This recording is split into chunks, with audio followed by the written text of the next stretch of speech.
तो hello everyone. Last video में हम लोगों ने अप टू जो है कि क्वेश्चन नंबर एक्सरसाइज 5 से का अप टू क्वेश्चन नंबर 19 कर चुके थे। आज हमें क्वेश्चन नंबर 20 करना है। तो क्वेश्चन नंबर 20 देखते हैं कि determine the formula of organic compound if its molecule contains 12 atoms of carbon, the percentage composition of hydrogen and oxygen are 6.48 and 5.12 respectively. तो हमें ये क्वेश्चन दिया हुआ है और हमें फॉर्मूला निकालना है कि क्या फॉर्मूला बनेगा। और कंपोजिशन दी हुई है हाइड्रोजन ऑक्सीजन की 6.48 और 5.12 रिस्पेक्टिवली, और इस मॉलिक्यूल में कंटेन करता है 12 एटम्स ऑफ कार्बन भी है। ठीक है, तो इसको तो हमें टेबल बना के करना पड़ेगा। तो चलिए शुरू करते हैं हम। तो जैसे कि लास्ट क्वेश्चंस में हम टेबल बना रहे थे, तो क्वेश्चन नंबर 20 में भी वही करना होगा। सबसे पहले जो है कार्बन का परसेंटेज निकालना होगा। तो परसेंटेज ऑफ कार्बन कैसे निकलेगा, that will be equal to 100 minus hydrogen oxygen का परसेंटेज ऐड करके माइनस करेंगे, दैट इज 6.48 प्लस 51.42, और कार्बन का परसेंटेज आ जाएगा that will be equal to 42.1%। अब यहाँ पे हम क्या करेंगे, सबसे पहले क्या लेते हैं हम ब्लॉक में एलिमेंट लेते हैं, फिर उसके बाद परसेंटेज वेट लेते हैं, फिर एटॉमिक वेट लेते हैं, और उसके बाद रिलेटिव नंबर ऑफ मोल्स कह सकते हो आप या रेशियो कह सकते हो आप। फिर उसके बाद लास्ट में क्या निकालते हैं हम लोग, सिंपल रेशियो कैलकुलेट करते हैं। तो यहाँ पे तीन ही एलिमेंट है, हाइड्रोजन है, ऑक्सीजन है और कार्बन है। हाइड्रोजन का कितना है 6.48%, ऑक्सीजन का कितना है 51.42, और कार्बन का हमने कैलकुलेट किया दैट इज़ 42.1%। अब यहाँ पे एटॉमिक वेट कितना है 1 है, 16 है, और इसका कितना है 12 है।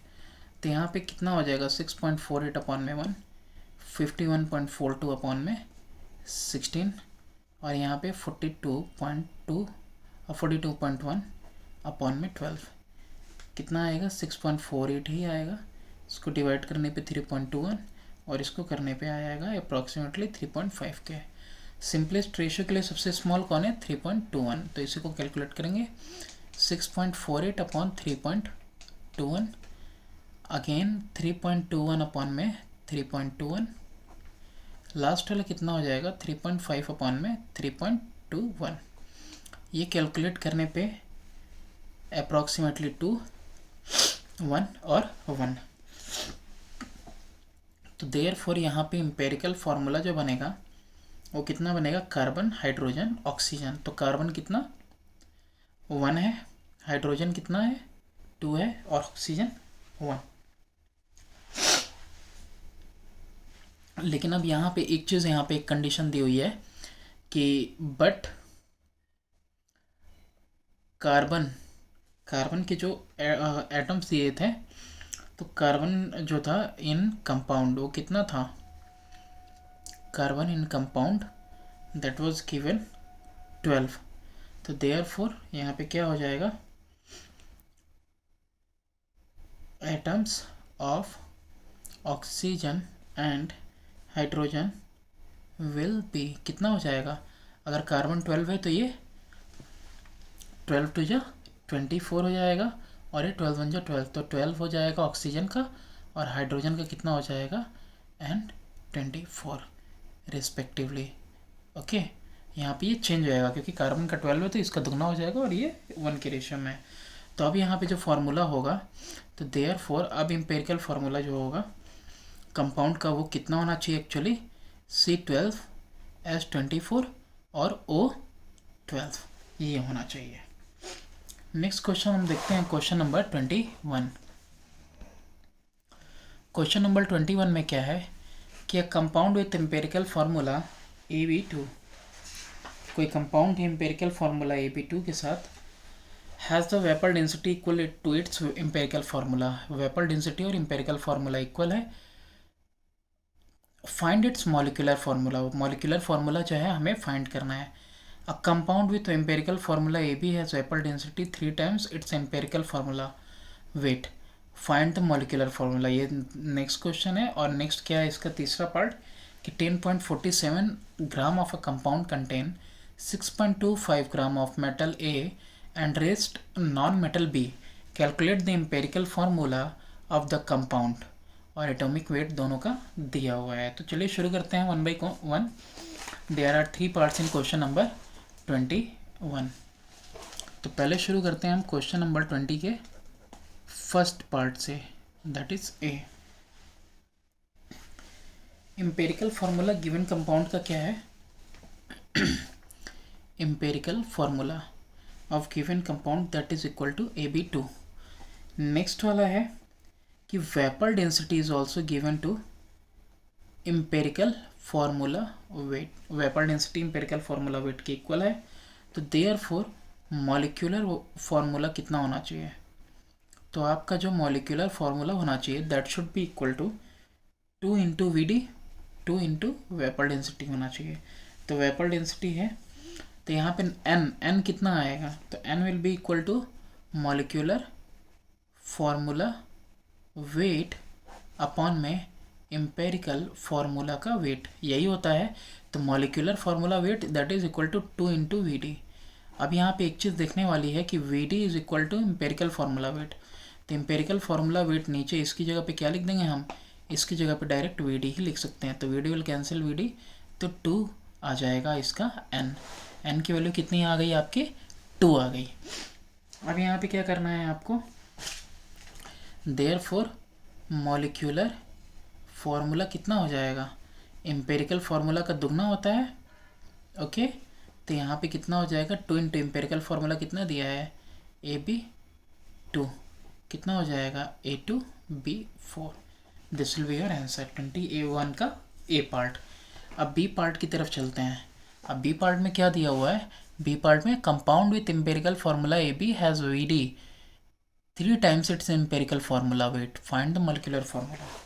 तो एम्पेरिकल फार्मूला यहाँ भी देखते हैं कि जो एम्पेरिकल फार्मूला है that is equal to AB, और मॉलिक्यूलर मास कितना दिया हुआ है? That is equal to 2 into vapour density, और VD की वैल्यू कितनी दी हुई है? That VD is equal to 3 into empirical formula wait. Empirical formula weight के 3 गुना है VD। तो मॉलिक्यूलर मास कितना हुआ? Molecular mass that is equal to 2 into VD 2 into VD, और VD की जगह पे 3 इंटू EF, तो 3 इंटू एम्पेरिकल फार्मूला वेट हो जाएगा। Okay, try to understand. Molecular mass that is equal to 2 into ये कितना होना चाहिए? That is VD। तो VD की जगह पे क्या लिख दिया? 3 empirical formula 3 into empirical formula wait लिख दिया है यहाँ पे, इसमें कंफ्यूज नहीं होना। तो देयरफॉर मॉलिक्यूलर फार्मूला कितना हो जाएगा? 6 into empirical formula,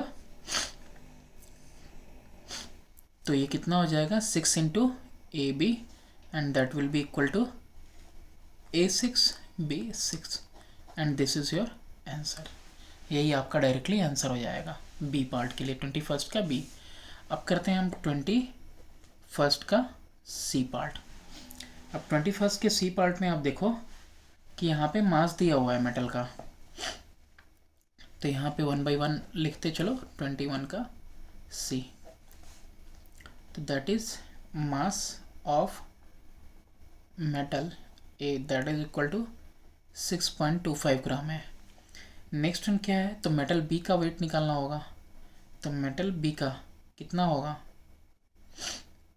mass of metal B that will be equal to 10.47 minus 6.25, that is equal to कितना आ जाएगा? 4.22 ग्राम आ जाएगा। अब यहाँ पे आपको क्या करना होगा? सेम काम करना होगा। एम्पेरिकल फार्मूला के लिए टेबल बनाना पड़ेगा।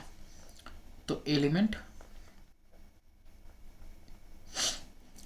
के बाद क्या करेंगे? मास इन ग्राम्स ले लो, और इसके बाद एटॉमिक मास ले लो, फिर नंबर ऑफ आप एटम निकालो, और उसके बाद आप क्या निकाल दो? Simplest ratio. ठीक है, ये टेबल जो है कि आप क्वेश्चन के अकॉर्डिंग अपना बदलते रहोगे, बनाते रहोगे।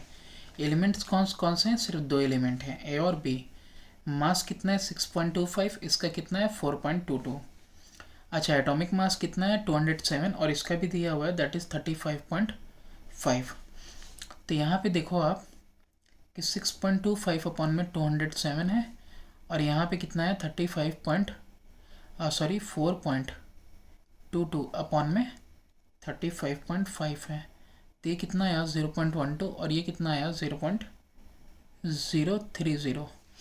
तो सिंपलेस्ट रेशियो में आप देख रहे होगे कि ये 0.030 लेंगे। तो 0.12 अपॉन में 0.030 और यहाँ पे कितना हो जाएगा, आई एम रियली सॉरी, यहाँ पे सिंपलेस्ट रेशियो के लिए आप यहीं देख लो कि 0.30 अपॉन में 0.030 और यहाँ पे 0.12 अपॉन में 0.030। हाँ तो ये अप्रॉक्सीमेटली 3 से कितनी बार में कटेगा 4 टाइम्स में, और ये कितनी बार में जाएगा दैट इज़ 1 टाइम्स में। तो यानी कि सिंपलेस्ट रेशियो 1 कितना आएगा 1 आएगा और 4 आएगा। तो यहाँ पे एम्पेरिकल फार्मूला आपका कितना हो जाएगा ए का कितना आया 1, बी का 4, तो that is AB4। This will be your empirical formula. तो थैंक्स फॉर वॉचिंग। लास्ट के 2 क्वेश्चन हैं हम नेक्स्ट वीडियो में करेंगे।